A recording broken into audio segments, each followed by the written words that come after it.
Hey Ryan. Okay, so I'm gonna go over what I taught on Tuesday. Um, this is a really quick example, so feel free to ask me any questions you have.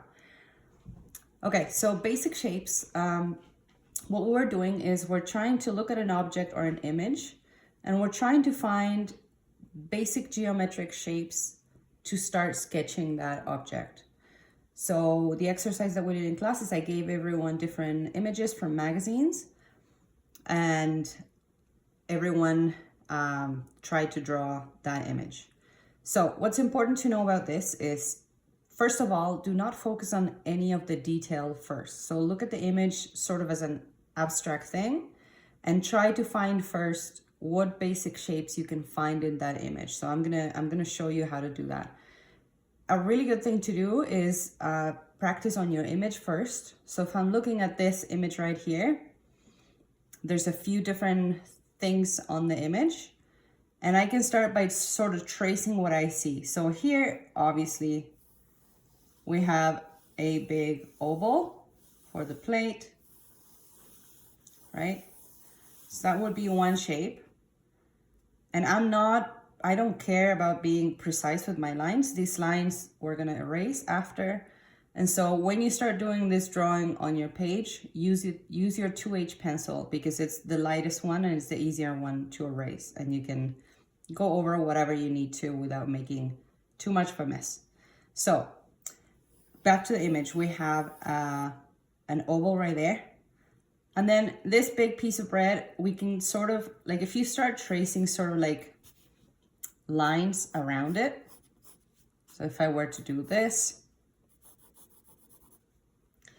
you can see that we have a rectangle. Okay, so I'm gonna do it with Sharpie so you can see it better.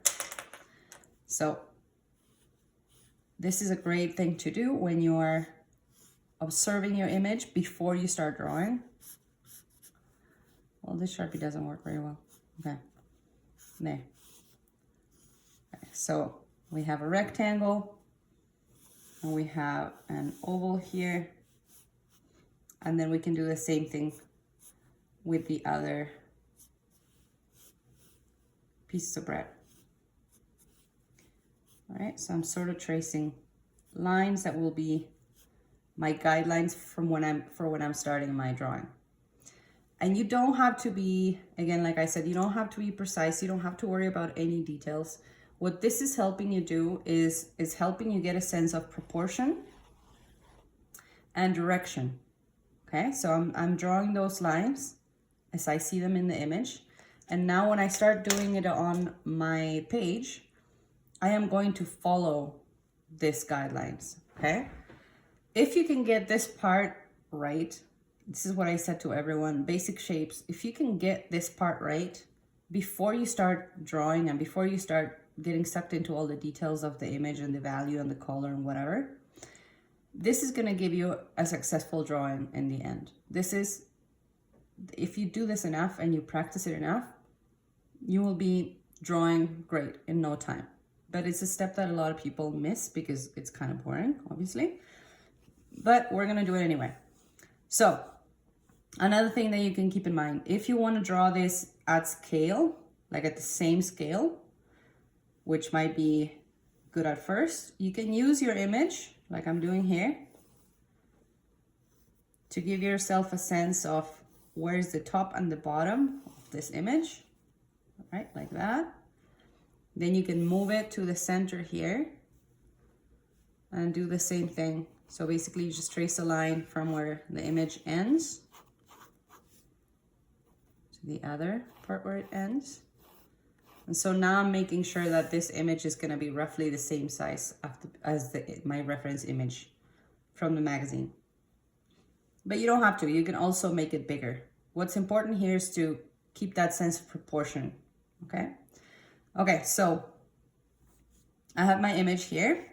So I'm going to start by drawing that oval. And like you see, I'm holding my pencil from the back like we learned. And I'm making very, very light lines. So I have my oval for the plate. And then we have a rectangle for the bread. I'm trying to keep that rectangle sort of the same size as I have on my image. Okay. And then I'm gonna go over here and I'm gonna draw this shape for the slices of bread. And this is good to do too because our eyes are deceiving. Our brain just wants to do whatever it wants. And then we get all kind of wonky pictures that don't make much sense. Okay, so I'm taking my time to observe this drawing. Okay, so very simple, just like that. And this actually comes up higher. So I'm still not even thinking about this looking like a plate and bread. I'm just focusing on the outline, okay? So once you start feeling more comfortable with your basic shapes, and you can take as much time as you want to here, then we have this line here. And I'm gonna draw that in.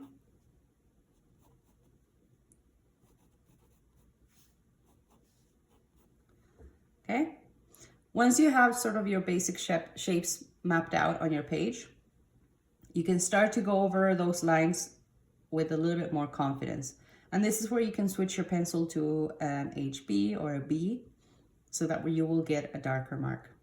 So for example, here with the slices of bread, I know that those corners of the slices of bread are rounded. I know there's a little bit of a curve here. So what we're doing was we're taking those guidelines and we're gonna start to make them more organic, following the shape of the object that you see. So this is curved here. And this is very straight here. But then we have this other line that I could have drawn before for the edge of the toast. So I'm going to draw that in. Okay. And then this corner here is under the other piece of bread. So here, the same thing. Here you will see the loaf of bread is obviously round at the top, so you have to sort of follow those lines. Try to imagine that you're tracing that loaf of bread with your pencil. Okay, so it's round here in the corner, comes out like this, and it comes down. All right, and there's also that line at the top that I can draw in. And then here at the bottom, it's more round as well.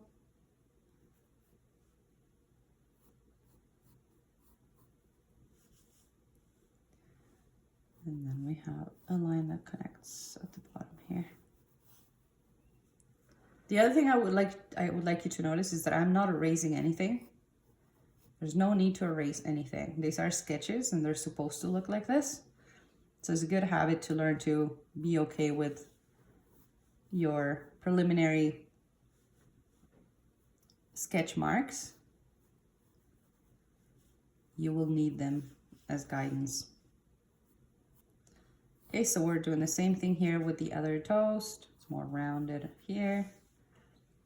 So this is really a lot about observing more than drawing skills at this point. It's just looking at all those shapes and see what's happening and what's happening between them, okay? Okay, and then we can also do the same thing. We can go over the edge of this oval, make it a little bit more dark.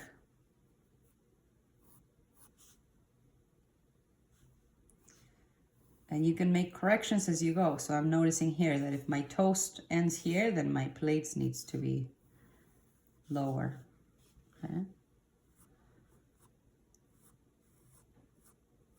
And you can do feathering motions with your pencil. You can grab it from like near to the tip. And you start adjusting those shapes as you need to. But again, notice I'm not erasing anything.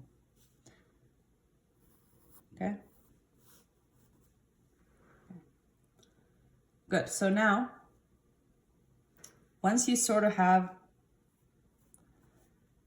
your outline created for the image, is when you can start looking into the details on the inside. You can also draw the table here for give you a sense of where this is sitting. Okay, I hope this is all making sense. I'm not really great at recording videos, so bear with me. So now you can start looking at what's happening on the inside of this image and do basically what we learned on the first class. You're gonna play with values. So to do this part, remember it's really helpful to turn this image to black and white. If you don't know how to do that on your phone, I can show you next class, or you can look it up online. But basically you just take a picture of your image, make sure you don't get any shadows or anything on it, and then you edit it and you make it, you choose one of those filters that make it all black, and then you will be able to see value much clearer. And once you have that image, you can start shading here. You can also squint your eyes to kind of see where it's darker and where it's lighter. All right, so I know that this is darker. All right, I know that's darker here. This is more round. So as you go, you continue to make adjustments and observe things. And the value is what's gonna make this image come alive in the end. Right, there's darker here. But quite honestly, my suggestion is do this exercise of basic shapes with as many objects as you can, and do not worry about finishing this image. Just make them as a way to practice, okay? Shadow here. Anyway, I'm not gonna finish the whole thing, but I hope you are getting the idea. So you start trying to find those geometric shapes, and then you start breaking them down and getting into those details of the outline only, okay? So that's one example. Here's another one.